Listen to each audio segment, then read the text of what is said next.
कैसा होगा कन्या राशि का आने वाला साल 2024? आइए जानते हैं।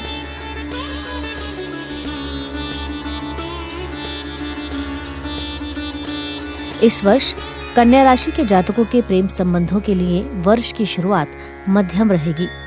आपको अपनी भावनाओं पर नियंत्रण रखना होगा और भावावेश में आकर कुछ भी ऐसा कहने से बचना होगा जो बुरा लग जाए।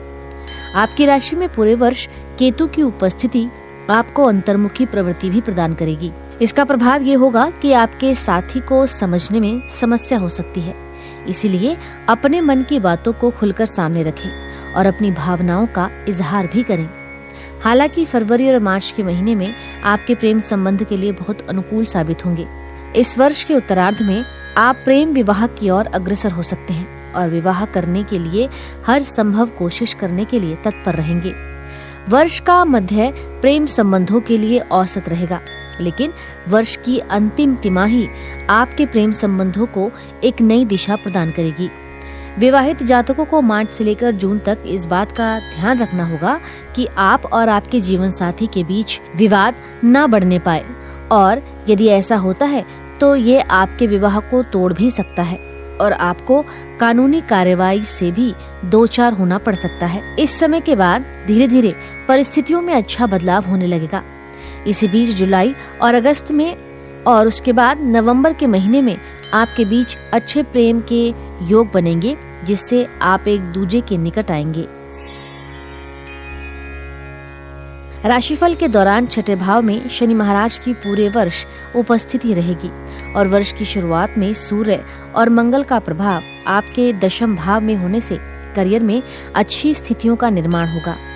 आप खूब मेहनत करेंगे। शनिदेव की कृपा से आपकी नौकरी पक्की बनी रहेगी, लेकिन मार्च से अप्रैल के बीच जब मंगल का गोचर आपके छठे भाव में शनि के साथ होगा तो वह समय आपकी नौकरी में समस्याएं उत्पन्न कर सकता है, इसीलिए आपको सावधानी रखनी होगी। कन्या भविष्यफल के अनुसार अप्रैल से मई का समय अनुकूल रहेगा और आपको अपना काम और बेहतर से बनाने का मौका मिलेगा, लेकिन जून के महीने में एक बार फिर से सावधानी रखनी होगी। किसी से अपने मन की बात पूरी तरह से साझा न करें और अपनी कुछ बातों को छिपाएं।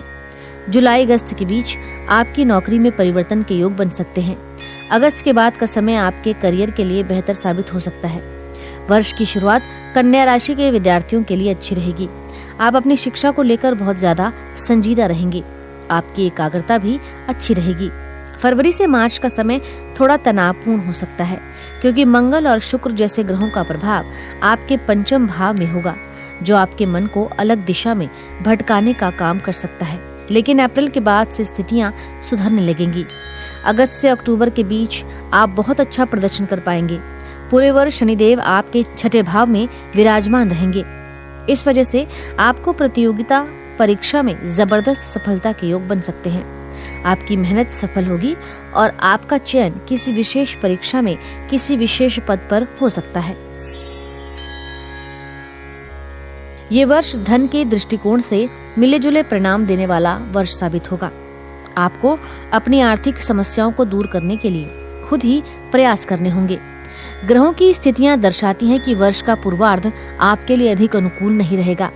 बृहस्पति के अष्टम भाव में उपस्थित होने और आपकी राशि में केतु का उपस्थित होना आर्थिक तौर पर अधिक अनुकूल नहीं कहा जा सकता है। इसके परिणाम स्वरूप आपको आर्थिक चुनौतियों का सामना करना पड़ेगा। कहीं पर भी धन का निवेश करने से पहले बहुत सोचना समझना होगा, नहीं तो आपको नुकसान उठाना पड़ सकता है। ऐसे में हमारी आपको यही सलाह है कि वर्ष के पूर्वार्ध में किसी तरह का बड़ा निवेश करने से बचें। हालांकि वर्ष का उत्तरार्ध अपेक्षाकृत अनुकूल रहेगा। बृहस्पति महाराज आपके नवम भाव में 1 मई को प्रवेश कर जाएंगे, जिससे आपके भाग्य को प्रशस्त करेंगे। शनि महाराज आपके छठे भाव में होकर आपको चुनौतियों से बाहर निकालेंगे। आपको इस वर्ष अपने स्वास्थ्य का विशेष तौर पर ध्यान रखने की सलाह दी जाती है, क्योंकि ग्रहों की चाल और भविष्य का गोचर आपके स्वास्थ्य के लिए अधिक अनुकूल नहीं है। पूरे वर्ष राहु आपके सप्तम भाव में और केतु आपकी ही राशि में स्थित रहकर आपको समय समय पर मानसिक परेशानियों का सामना करने पर मजबूर कर सकता है। शनि आपके छठे भाव में है, जो वैसे तो आपकी रोग प्रतिरोधक क्षमता को बढ़ाएंगे, लेकिन बीच बीच में स्वास्थ्य समस्याओं को बढ़ा भी सकते हैं। देव गुरु बृहस्पति 1 मई तक आपके अष्टम भाव में रहेंगे।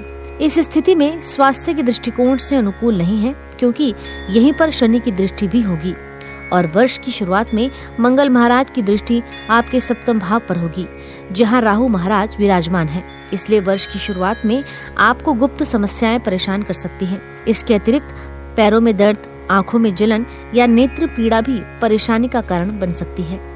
उदर रोगों के प्रति भी आपको सचेत रहना चाहिए। हालांकि वर्ष के उत्तरार्ध में स्वास्थ्य समस्याओं में कमी आएगी, लेकिन इस पूरे वर्ष आपको स्वास्थ्य को लेकर सतर्कता बरतनी चाहिए। ज्योतिष उपाय में कन्या राशि वालों को बुधवार के दिन शाम के समय में किसी मंदिर में काले तिल का दान करना चाहिए। आपको शनिवार के दिन पीपल के वृक्ष के नीचे सरसों के तेल का दीपक सायंकाल में जलाना चाहिए। इसके साथ प्रतिदिन श्री गणपति अथर्व शीर्ष का पाठ करना चाहिए और गणपति जी को दूर्वा अर्पित करनी चाहिए और साथ ही गुरुवार के दिन भूरी गाय को हल्दी लगी रोटी खिलानी चाहिए। इसी के साथ आपको नववर्ष 2024 की हार्दिक शुभकामनाएं। हम आशा करते हैं कि आने वाला नया साल आपके जीवन में नई खुशियां और ऊर्जा लेकर आएगा।